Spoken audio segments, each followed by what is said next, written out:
Hey there, Robonzo here. My guest for this episode is an artist known as My Name is Chapel, or Chapel if you're on more of a first-name basis. We discuss his somewhat recent full-length album and his latest work, which includes a new single and the production and scoring of a horror film. Let's do it. This is the Unstarving Musicians Podcast. I'm your host, Robonzo. This podcast features conversations with me and indie music artists. Conversations intended to help other indie musicians be better at marketing, business, the creative process, and all the other things that empower us to do more of what we love. Make music. My name is Chapel. I love that name. We talk about it too. We're recently acquainted thanks to Chris Avetta, who has also been featured on this podcast in episode 111. You should check it out. We got into his work, his musicality, and performing live, something Chapel loves as much as I do. I want to say thanks to everyone who supports this podcast. The whole thing is intended to help independent musicians. Help them through a curation of expertise of other musicians and industry professionals. If you're loving the podcast, if you support the cause, visit unstarvingmusician.com/crowd sponsor to learn about the various ways that you can offer your support. And by the way, if you're a listener of the podcast, I consider you a supporter, especially if you share it with a friend. Again, that's unstarvingmusician.com/crowd sponsor to learn how you can get involved as a supporter.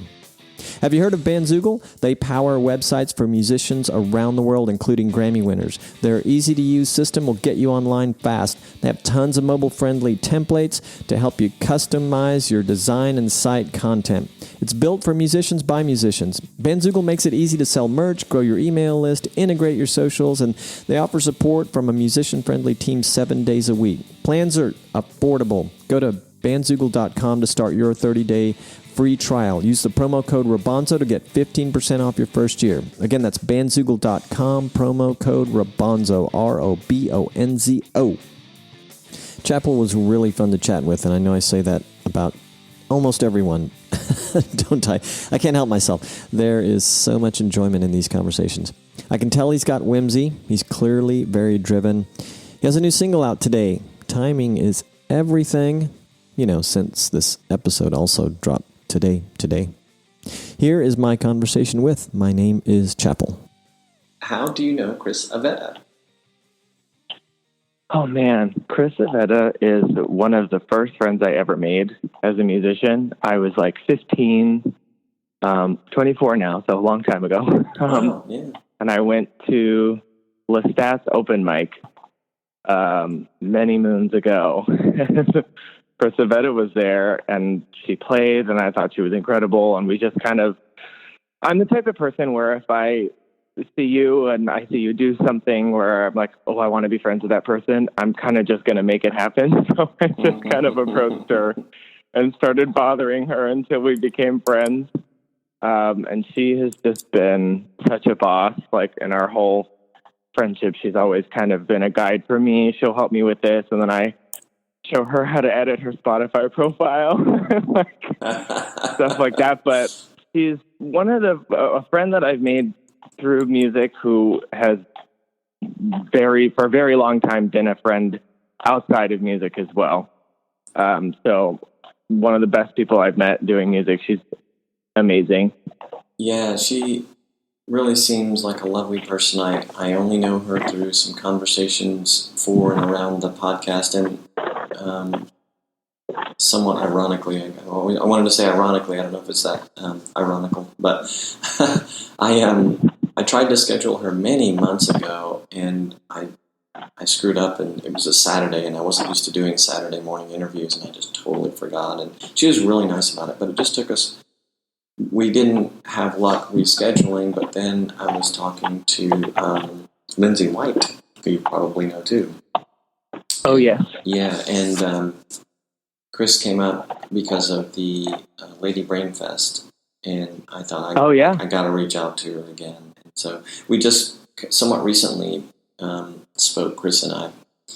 And yeah, she's really nice and clearly thinks highly of you because you were the one and only name she has, without request, she brought forward to me as a suggestion to speak to. So it sounds like your friendship goes a long way back. I bet you two have seen each other grow musically. That's like it is like, as you said, a pretty long relationship. Oh my God, yes. I mean, she makes that type of music, and I tell her this every time she plays me a song. I'm like, I mean this, and like, some people would take this offensively, but she's the type of music that I want to fall asleep to, and that it's like so beautiful and like makes you feel safe. I don't know if that's weird, but like, it's just like, can you please sing me to sleep? Like, her voice is amazing. That Forest for the Trees record that she just put out. Mm-hmm. Oh my God. She played that for me very early on. Like when she had just written it, she played it for me just on the guitar. And then she played me an early recording like months and months ago. And every time I get like misty eyed, that song is like, yeah, I could go on, but yes, I mean, for sure. I still remember her song Better, but she used to play on the banjo, I think, years ago, and it still plays in my head, but just hearing the way her songwriting has changed over the years and just all of it, it's amazing. And I mean, I thank God that I've grown musically, because I think back of how I sounded at 15 and I'm like, needed a little work, but it's okay. Well, I can imagine. I mean, I started playing playing music even younger, and I suppose I had the good fortune of thinking I was very talented when I first started. Yeah. But when you go back and listen, you're like, wow, I wasn't really that good. That was me. No, and it's funny because everyone's like, no, Tim, these songs are pretty good. And I'm like, okay, maybe the songs are all right, but girl, my voice, she needed to glow up for sure. I was not sounding great yet. That's funny. Yeah, Chris does have a rather angelic voice. Well, you mentioned something that made me think of your album that I believe you released in 2018, if I have it right, Empire State. Correct. I know, because you were talking about Chris, and I'm remembering, I should say. You were talking about Chris, and she played the music from her latest album early on for you. And I was curious to know, so Empire State was your debut album. It's a 10-song collection. What was the primary motivation for you to go for it, create an album, and to do an album at all in a climate of, singles and EPs? Because I call 10 songs a bona fide album. What was the motivation? Well, thanks. I appreciate that. It is definitely not as common to do a full length anymore. Mm-hmm. But I've just kind of always liked the idea of it. I'm the type of artist that listens to, I can't, shuffle is my worst enemy. I won't do it. I hate it. And you think I would like it because I'm so ADD, but I'm the type of artist that are like just a music consumer who will pick an artist and pick an album and just listen to the whole record front to back over and over for weeks. Like in the car, I just really like to take in a record in its entirety in the order that they place the songs. I think tracking is a legitimate art that doesn't get enough credit. Right. And I think that there's purpose in a full-length album, and so I kind of always wanted to do that. Do you think you'll do that again in the future? I don't know. I'm writing a second one right now, and it's right now not quite a full length. I'm thinking more like 8, but I also changed my mind a lot. That's pretty close. So yeah. it was harder to do a full length. It takes longer, and people don't have as much patience now, which is why I think EPs and singles are a little more common and they're easier to release. But no, I mean, it was always something I wanted to do, and it took a long time to get made. There were probably like 4 iterations of what ended up being that album. I was supposed to get it produced by someone who shall remain nameless, and let's just say they screwed me out of time and money. And that was a big, big bump in the road to one of those like movie level crying in the McDonald's drive-thru in my car breakdowns. Yeah, sure. That would be deflating. Yeah, I got postponed for about a year and a half on sessions before the person just moved out of town and never told me. and I was contacting them before we were supposed to do our session, and they just never. Yeah. Anyway, so I was like, I can't do it. I can write an album. I can write a song. I can play a song. I can sing a song, but I can't produce a song. And I kind of got to a point where, it sounds funny, but it was, I swear to God, it was seeing that Amy Schumer movie, I Feel Pretty, where she bumps her head and thinks she's hot. And then in the end of the movie, realizes that she was that hot all along, and that the only thing that was in the way of her living her life that way was just her confidence in herself. And she gives this big moving speech at the end of the movie about how the only thing in your way is yourself and blah, blah, blah, blah, blah. And it's like this, dumb comedy movie. But by the end of it, was crying in the back row of the movie theater. And I walked out and I was like, okay, I'm going to produce my album myself. And so I did. And then it came out. Well, you should write her a little fan mail. Let her know she Honestly, I've you. tried. I know a few people, and I'm like, can someone at least get me like her agent's address so I could write her something? Because I don't know. I feel like she might appreciate that story. That's probably not the typical response to that movie. I don't know. She probably, I'm imagine that she got a few messages with, variations of the same theme. I've not watched that movie, but I've seen it. It's on Netflix, right? I feel like I've seen it a bunch of times. Something that they... I don't know if it's on there just yet, but you know what's funny? Just a little side anecdote.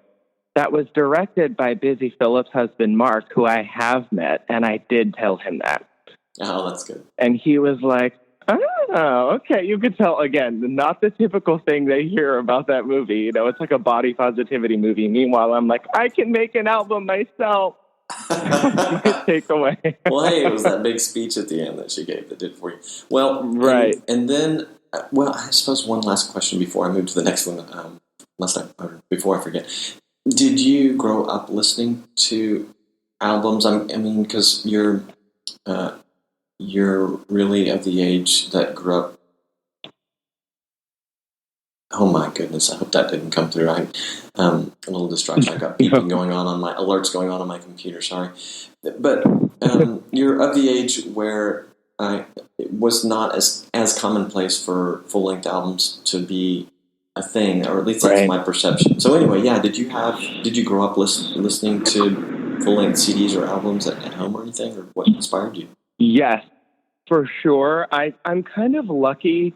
I lucked out a little bit in age in that I did grow up when CDs were still a thing that we were buying.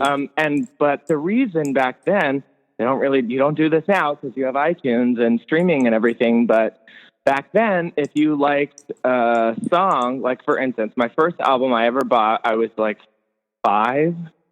My parents bought me Britney Spears' Baby One More Time because I loved the song Baby One More Time, right? So what you did back then, actually it was on a cassette tape, believe it or not. And I... Now you're dating yourself. I know. What you had to do back then when you liked a single, you had to buy the album. Right. And then I would buy the album for the single, but stay for the album, if you get what I mean. So I have so many memories of listening to that album, her Oops, I Did It Again album, the Avril Lavigne album that everybody and their mother had. Right. I mean, so I definitely caught the last bit of the waves. I had the big Black Eyed Peas, Gwen Stefani, Rihanna's first couple records. And then Gaga, of course, was like a big, big thing. She was kind of the end of CDs. It was when she came in. She kind of started the whole digital single thing.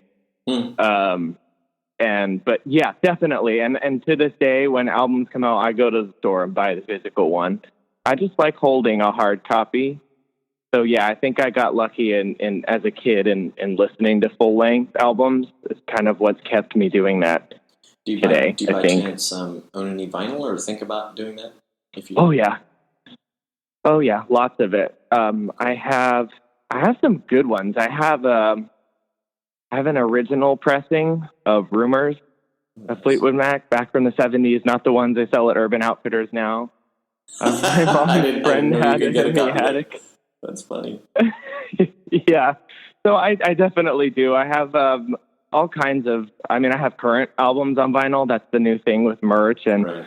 artists are smart, man. They get you with those, you know, oh, here, buy my sweatshirt. And also it comes with a digital album code so that counts as a sale. Like they're smart, but no, I mean, for sure. I'm all into the vinyl. I have like a bunch. I have actually like a whole wall in my room, like where I record, with like signed ones framed and shit. So Very nice. yeah, definitely love the vinyl. That's actually what I'm going to do with my next record. So with Empire State, I did CDs. Mm-hmm. I won't be doing that again. With the next one, I'm just going to do a really cool colored vinyl for that. Well, that's the plan. I think you just decided it's going to be a full-length album. It has to be, right? You're going to do it on vinyl. I mean, honestly, although, you know what's crazy was the company that I was going to do my vinyl for Empire State on, it was too long for them to fit on two sides. Oh, wow. I said, excuse me, it's 10 songs, not 20. What? I don't get it. Like, but I digress. So who knows? Maybe it'll be 10 shorter songs this time. Well, something to think Less about. ballads. Pop songs are shorter anyway. Yeah, something to think about for people who haven't done that yet. So you have, more importantly, you have a new song dropping. Is that what the kids say now? It drops on the 23rd? I hear everyone says that. I never say it. But anyway, you have a new song that drops on the 23rd of August 2019 this month, which is also going to be the day that this conversation publishes. Tell my listeners about the new song. And I'm curious if you can make any comparisons to this new tune that's coming out and the stuff that you did for Empire State. So it's funny that you mentioned that. I'm just going to jump right off of that and tell you, I'm calling it like an in-betwingle, like a standalone song in between records. Yeah. And it's actually a B-side from Empire State. Oh, cool. And so it's called Taxi Cab. And I wrote it a long time ago when I was writing the rest of that album. And I actually recorded most of it when I wrote it. But when I was kind of piecing the whole thing together, I mentioned tracking earlier, cutting the whole album together. I felt like I had too many ballady songs, mm-hmm. and wanted to trim the fat a little, if you will, to make room for the pop songs. So it was going to be on there, but then the last song that I wrote for Empire State was Fifth Avenue, and that was definitely the poppiest song on that record. And so Fifth Avenue kind of bumped Taxi Cab off the track list. But I still loved the song, and I was going to just kind of let it go. And then I was talking to some of the kids who, I hate saying fans, but that online, and they mentioned it because I had sang it during an Instagram live stream one time. Mm-hmm. And I was like, maybe I should bring that back. And the 24th of this month is the 1-year anniversary of Empire State. So I thought, just as like a fun little happy 1 year, kids, I dropped the song as a little, here you go, an extra bonus for putting up with me for a year. I like it. That's actually a cool story. I am always somewhat amused, interested in hearing when a band or an artist releases something that was from a prior album's sessions, or maybe it's even more curious to me when it's a couple of albums back spanning years. Obviously, everything gets kind of a facelift, an audio facelift over the span of 4 years or more. But yeah, I find that really fascinating and nice that you hung on to it, that you like it. I did that on Empire State actually with City. The last song on there, I wrote that. I put out Empire State when I was 23. I wrote City when I was 18. Oh, wow.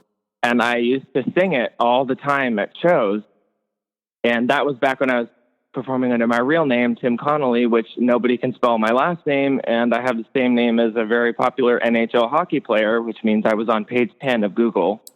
So I was like, hey, I need a stage name. So when I switched, I was like, okay, all that music is going to stay behind, and this is like a new thing moving forward. And so I was doing shows as my name is Chapel and playing new songs. And every time people would come to see me, they would go, can you sing City? Can you sing City? And it's like, I'm not going to say no, but also like, stop asking me. That song isn't in my thing anymore, And so But then I kind of Diva. realized that, like, if everyone's asking me, I guess people connected with this song or they remember the song from, 4 years ago. So Yeah. I shouldn't ignore that. And so I did it again for Empire State, and it's the best decision I've ever made. It's my favorite song on the whole thing. Oh, wow. And it was before just me and a piano, the old demo recording that I put out years ago, which I think is still on YouTube somewhere, is me and a piano with no metronome. So it's like all out of pacing and really just singing the song. So I clearly, when you play it back on the record, there's a lot more production that I put into it. And I feel like it finally kind of got the life that it deserved production wise, because it was not there before. So I'm really, really glad that I did that. That's fun. So you mentioned a couple things I want to circle back to, and we talked about one Sure. of them pre-recording, air quotes, Mm-hmm. and that is your name. Yeah. Am I going to what do I call you? Tim Chappell? My name is Chappell. But what I really want to ask is, what is the inspiration or the significance of My Name is Chappell? Good question. So, Come on, everyone asks you that one.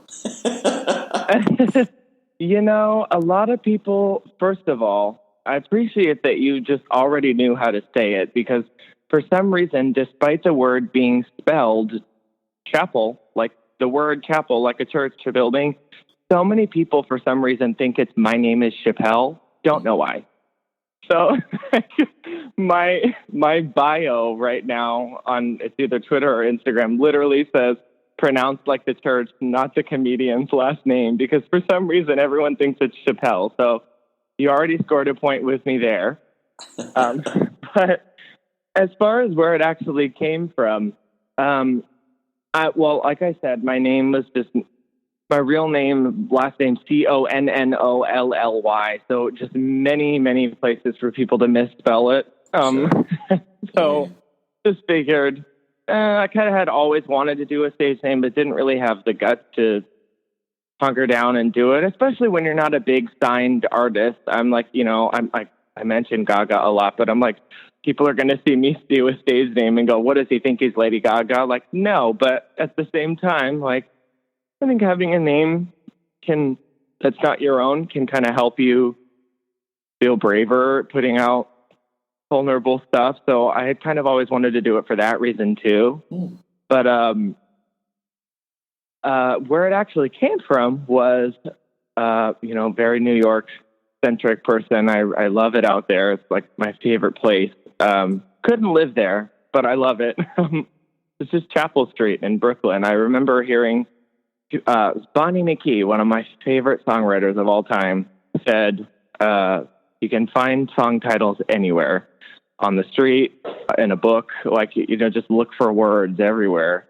And so I kind of had that mindset with the name once I was trying to come up with a stage name, because I was thinking too hard. I was literally writing a list of names in a book, like, and crossing them all out, like, no. And I was just looking at New York street names, and there it was, Chapel. And I was like, oh, that's it. I knew right away. So that was it. Nice. I thought you were going to tell me something about a church, because you have, I didn't look at it super closely, but I was checking out some merch that you have, and it looks like there's a church chapel. Is that right? Is that what I'm looking at? It's the Empire State Building. Ah, thank you. That makes more sense. Yeah. I needed to look a little closer. And, for the kids out there listening who want a podcast, you were complimenting me on the pronunciation. I did a little read. It's called spending at least an hour before the conversation to find things out. And I actually thank you for actually writing that somewhere, how it was pronounced. But in the same stroke, I'm going to admit, you can hear it on one of my podcast episodes. There is an artist. My goodness, it's been a while. I'm going to have to look this up while we talk, but there's an artist that I had on here. Let's just look her name up really quick. I have to tell you a story. Oh, Holbrook is her last name. She plays in a great quartet with her sisters. Her name is Hannah Holbrook. And I went through the entire interview, and she let me, bless her heart, at the very end, she told me, by the way, it's Hannah, and I've been calling Hannah. And so, oh no! Yeah, that's a tough one. I don't know if she ever felt compelled to put anywhere online, like pronounced Hannah. But she plays in a great band, and she's very sweet, so I didn't mean to dog her. She's super sweet, super talented. She plays in a band called Shell. I've totally done that. Yeah, everyone should check them out. They're super interesting. SHEL, which are the initials of the Four Sisters. An amazing band. Okay. But yes, that was my embarrassing moment, so I'm glad I got that right and learned a big lesson to make sure and ask. And it seemed obvious to me how to pronounce it, but you never know. Always good to ask. You never know. I know. You never know. Yeah. So you said something else I want to circle back to. And I think it is kind of important for other artists and or they can relate, and maybe you have things for us all to think about. But I believe I heard you say you hate to use the word fans. Why is that? Yes. I don't know. It just feels weird. It's like I call them the kids because most of them are younger than me. It just feels shallow to me calling them fans because I know all of them. Like they support me online, and a lot of them I have not met in person, but like I interact with them. I talk to them on there, so it's like I know their names. So I just don't like. No, I don't know. It's You just refer weird. to them collectively as the kids. That's cool though. I like it. Yeah, I mean, like it's just kind of what I've said, over time. When I'm talking to my parents or my friends or about, so one of the kids told me that that's just kind of how I refer to them in my own life. So it just feels shallow to our exchanges to me to call them fans, at least right now, just because I know them. Like I talk to them and I have a relationship with them. So yeah, I don't know. It doesn't feel right. You are listening to my conversation with My Name is Chapel, and this is a track called City from his 2018 album Empire State.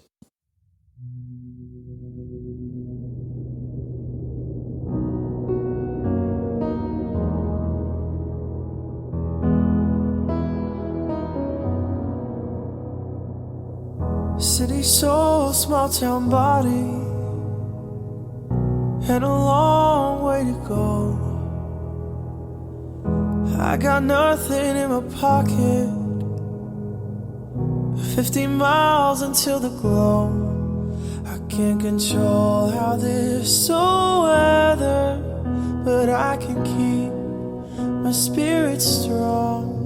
I've gotta make this shot, it's now or never. But I know where I belong. And no matter how hard I fall, my heart belongs to the city. The night sky is my own. My soul belongs in the city, and I'm a long way from home, but this is all I've ever known. That no matter how far I go, my heart belongs to the city. I give all that I've got in me to get to where I wanna go. Let's talk about the rental. Pre-record here, we were talking about it a little bit, and I thought that's a film or something. He looks like he's writing some music for it. So tell us about the rental. Okay, so here's the story. I'm gonna make it quick. So when I've always loved horror movies, and I've always loved acting. Music is my first love, but I've always had fun doing acting, not necessarily theater, but like on screen, as weird as in front of the camera, right? Yeah. And so when I was like 14, in like early high school, I used to drag my friends into being in these dumb horror movies that I would write. And with my little video camera that I had at home. And we never really finished any of them because we were 14. We couldn't drive. We couldn't be out past like 8:30. And we didn't have anywhere to go to shoot these things other than people's houses. where their parents and siblings were home making noise. So, I mean, they were terrible. And we have a lot of fun looking back at them now. But we always had a lot of fun doing them. And I will say, and everyone that was ever in them will agree with me on this, to my credit, as awful as they were pretty damn good for what we actually were able to shoot. Yeah. So, and the fact that we had no money and we were 14, like we were just winging it, you know. But I had a few friends that are like one of my best friends, Emma, for instance, is literally a professional actress now. And she used to be in some of them. So about a year and a half, almost 2 years ago, a year and a half, I just got an idea one day. And I was like, it'd be really fun to just like, now that we're all older, to just like take a weekend sometime and get like an Airbnb or something and just shoot a movie like we used to. And I mentioned that to Emma and she was like, okay, no, wait, but seriously, let's do that. I'm down. And I was just kind of saying it on a whim. And then next thing you know, my friend Kate is like, okay, no, seriously, let's do that. I'm down. Like everyone who used to be in them was like, can I be in it? Can I be in it? Like everyone wanted to come back. So my friend Steph was like, let's go. I got my friend Noah in on it. And so it just kind of out of a joking conversation became a thing. And I was like, okay, well, if we're going to do it, let's do it. So like I bought a camera because like, we have jobs now. So I bought a camera, we rented a house, and I wrote the movie in like a week. And we shot it like June of 2018. Mm-hmm. And then we had some production complications where one of our actors had an incision from surgery they just had open up. And we were trying to film the whole thing in one night, right? And she had to leave early. And so we're like, shit, like we didn't film the back half of the movie. And so then we ended up filming the rest of it this past like April at another location. And anyway, we only have a couple more scenes to film. It comes out in October and I'm scoring all of the music for it. And I grew up on the movie Halloween, like my favorite horror movie of all time. I mean, that John Carpenter score is legendary. And so I was like, I mean, I make music. I could, because when I used to make movies when we were 14, I wasn't even putting them on YouTube. Like we were just watching them at home. So I was literally just downloading scores of scary movies that were out at the time and just putting them in our movie, which of course now, if I were releasing that, is very like, copyright infringement. So I'm like, I'll just make it. And so at first I was like, oh, it'll be easy. And then I started to do it and I was like, okay, wait, this is really hard because it's not pop music. It's a completely different thing to try to set eerie tone behind a scene, but I got the hang of it. I just this past week recorded the track for the final scene that like flows into the end credits, and it's spooky. Like I'm very proud of it. So I honestly am kind of more excited about the music than I am about the damn movie, but it's also it's so stupid. Like the whole time we've been filming it, we're just like, oh my God, this is so stupid because there are definitely parts that are scary, but it's also really funny. Like lots of comedy. One of my friends, the character in it, she's going to be the show stealer for sure. I don't want to give away too much, but I will say there is a character who in every scene has on a different, ridiculously styled and colored wig, and we never address it or explain why. Like, it's just like that level of dumb stuff happening in it, all in the midst of like this scary stuff happening.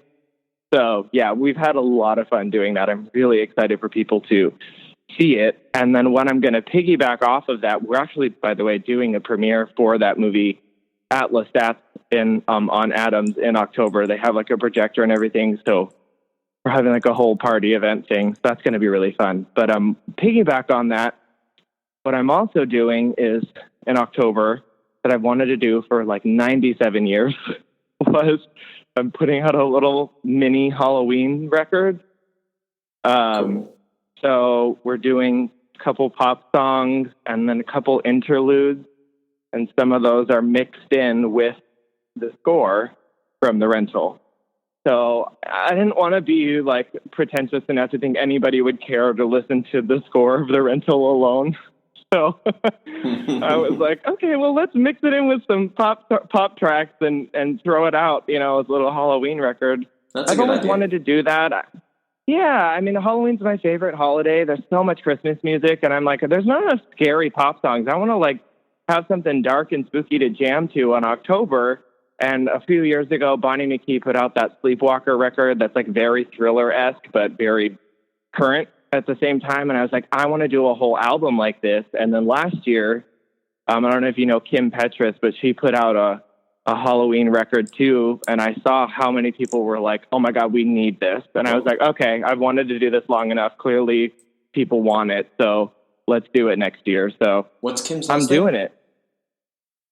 What's Kim's What's last that? name? What's Kim's last name? Petras, Petras. P-E-T. It's called Turn Off the Light. It's really good. Cool. Yeah, I'll check that out. This whole thing, going back to the film, the whole thing is reminiscent of big time director stories that were just sort of doing these things when they were kids, and then they start doing bona fide work. So now I'm like rooting for you to next time we talk or in a couple of years or whatever, you're going to have some huge horror film that has some of the same cheeky elements that you talked about. So that's very exciting. And wow, what a project! That is keeping you busy. I've spoken to at least a couple of guests who've done soundtrack work, and they really seem to love it. You mentioned that you're more excited for the music than the actual film. In your case, I think the difference is that you're doing it for your own film. Have you ever done scores for anyone else's work? No, and honestly, I don't know. I'm not never say never. I guess I'm just scared. Would be kind of too scared to. I don't know. I'm not done with the score for this one yet, and I feel like the best work on it is happening now versus the stuff that I scored earlier.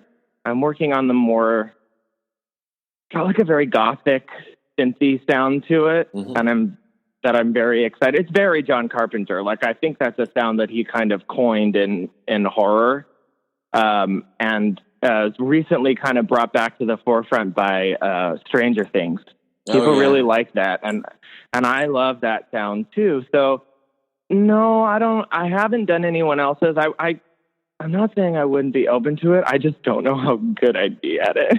You'd probably be great. But I've heard that the process of doing it is so different than when you're recording, say, your own album. And it would be curious to know. Extremely. Yeah, it would be curious to know in your future experience if you do collide with such an opportunity to do someone else's film score, how that process would differ from doing your own. If it'd be quite as dramatic, it'd be kind of interesting.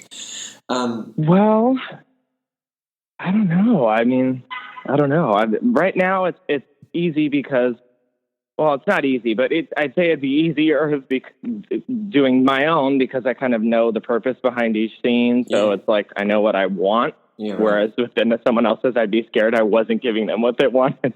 Yeah, totally understand that. That's very cool. I look forward to seeing that.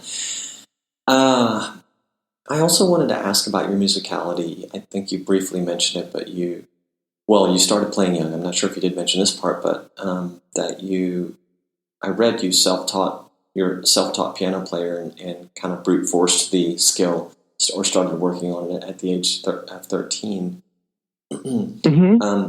So I've listened to. So I was listening to Empire State, and I wasn't intently focused on musicianship. The songs, by the way, I haven't said this yet, but the album really flows. It's a nice listen. You were talking about listening to entire albums. I found myself not needing to skip a track. I was just kind of listening to it. It was great. Thanks. Yeah. But I was curious to know. So you I'm assuming you play piano on Empire State and perhaps on a lot of future work.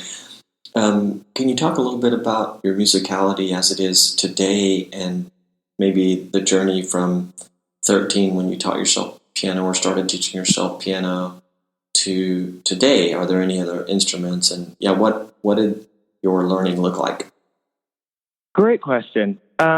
Well, when I started, it was solely because I was obsessed with Love Song by Sarah Bareilles. that was a hell of a song. And I wanted to play it so bad that I just kept banging out the piano until I figured it out. Mm. And then I wanted to play more of her songs, and then I wanted to play Amy Winehouse songs. So it started out really just as me giving myself a backdrop to sing over. Mm-hmm. And then over time, I appreciated songwriting enough, particularly through listening to Sarah Bareilles, that I wanted to write my own. And I was like, okay, wait, let's dial it back and stop, playing other people's work and see if I can kind of craft my own. And of course, the first few songs that I wrote were very narrow and similar to the stuff that I already knew how to play, but that's just because I only knew that stuff. So, Sure. Over time, certainly I just kind of learned new things either by happy accident or on Google or YouTube or whatnot. So, I mean, just the way I play piano in general has just gotten a lot flowier over the years and less, you smooth out the kinks. I tried taking a music theory class in college and I hated it. I literally quit after like 2 or 3 months. I was just like, this is for me, and this isn't the case for everyone. So I appreciate and respect music theory for what it is. And I think it's a really great thing for a lot of artists to know. Just for me, at least, being forced to learn it and being graded on it was taking away, in my mind, kind of the magic of spontaneous songwriting. Sure. Of like, oh, that sounds great. I love the way that sounds. Whereas I'm less concerned out of what actually is making up that chord or the way that sound happens. I just like the way it sounds. So I'm going to record it, write down what it is so I can remember it later and move on. You know what I mean? So, I tried theory. This wasn't for me. I'm just kind of I can't really read music. So it was a lot of that frustrating me. So, over the years, it's just really become a great thing to have piano because as far as recording, with it's a great backbone because a lot of stuff is through MIDI, which you need piano for. Right. And I've tried guitar, and I would love to learn it, but it's just so hard after so many years of doing just piano because you kind of have to unlearn piano to be able to learn guitar because they're done so differently. Yeah. So I've tried. I'm not great, but you know what? Another instrument that I do own that I really love, it is piano-centric, but it's a harmonium. Mm-hmm. You know what that is? Yeah, They're kind of weird. I'm going to check it out right now. Okay, cool. So I love that thing. I actually had a couple songs back in the day recorded on that. And it's such a cool, unique sound. So, I mean, just learning to do that and like pump air through a machine or through an instrument while playing at the same time. I mean, that was a whole other ball game too for me. So, I would love to learn guitar, but maybe someday. Just right now, I don't have the patience. I get it, and you have a lot going on too. So the melodeon that you have, is it kind of one of these portable-looking units or instruments, or is it a large, like upright piano type? The harmonium that I have, it's tiny. It's like, I mean, it's not that small, but it's a box. It's like, I don't know, 2 feet wide and like a foot tall, or I don't know. It's a big rectangular box with the little pump on the back for the air. So no, it's not like a mounted one or anything like that. So I can move it around. I used to play with it at shows a lot. I might bring that back someday. Yeah, it looks really cool. Pretty cool. Do you know of popular songs that feature that? I'm sure there have been some. That instrument? I don't. I'm sure I don't actually. I just always thought it was so weird to have that thing on stage because it's just not a common instrument. Mm-hmm. So people see that and they're like, what the hell is that thing? And I'm like, yeah, you wish you knew, don't you? Yeah, I think it's Indian. I think it's from India, but yeah, it looks the cool. one that I bought came from India. It was shipped in this giant box with like 800 pounds of foam padding. Came from India. yeah, that's very cool. That would be a fun instrument to learn. On the music theory thing,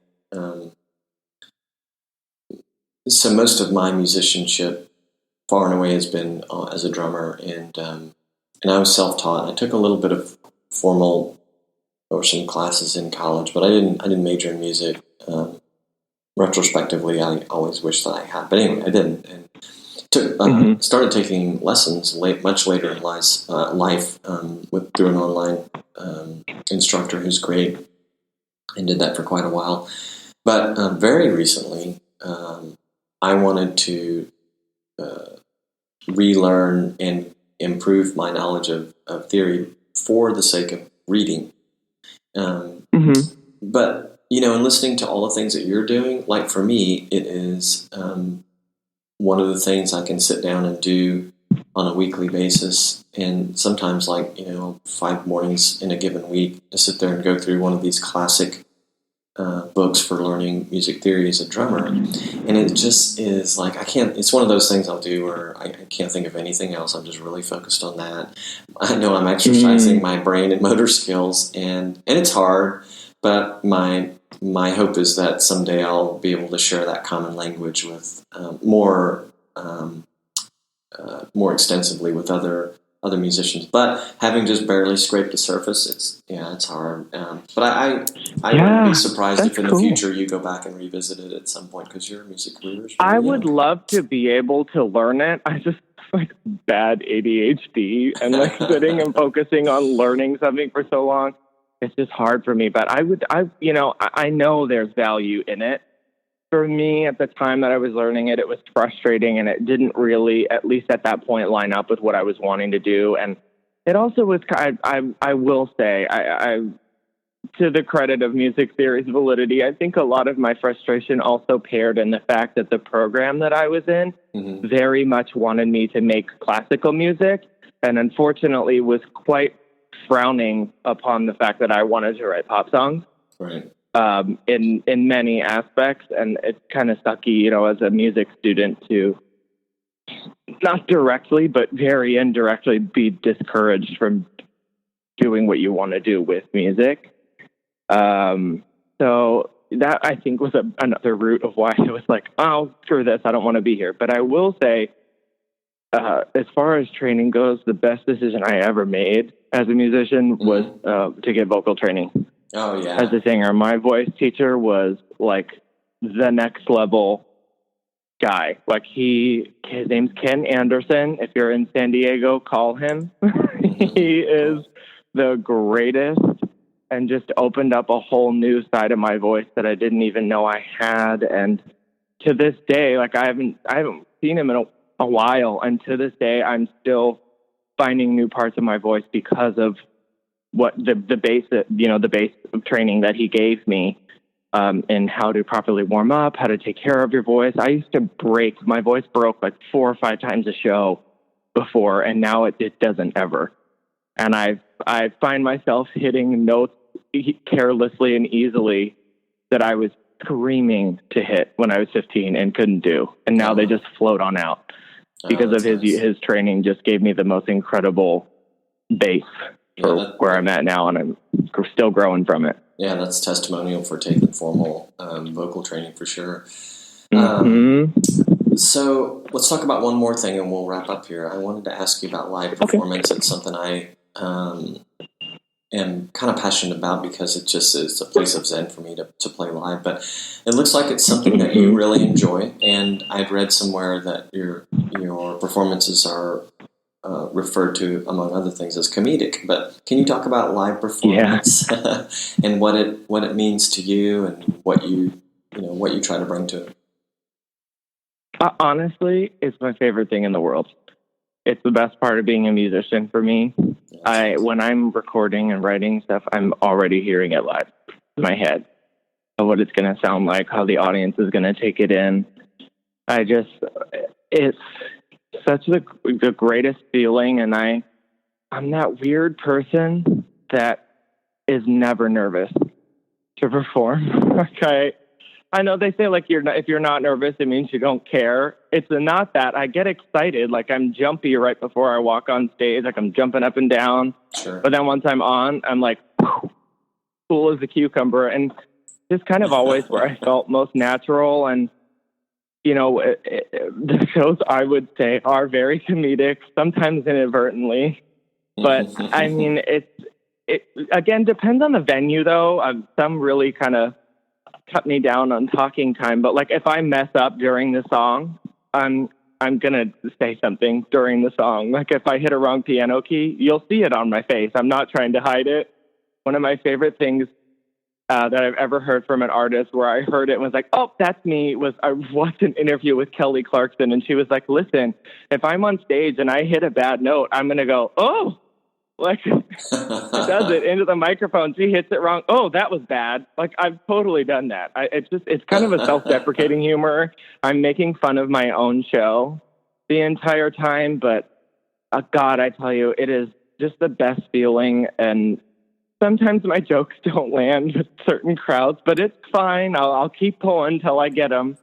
But yeah, I mean, I've always been, a singer, but I've always been the class clown too. I grew up watching stand-up specials. Like I've seen every Kathy Griffin special, and there's like 25 of them, like at least 10 times. Like I just kind of, that's it. And she's very parallel to my humor, and that she's not doing setup and bada boom punchline jokes. Mm-hmm. She just talks and it's funny. Like she's telling stories, or the way she responds to stuff is funny. And that's kind of just how I am. I don't want to be like, oh, I'm really funny when I da-da-da-da, but you get what I mean. And so much of my show is, I think the funniest part about my show is that I will sing like a very serious song. Mm-hmm.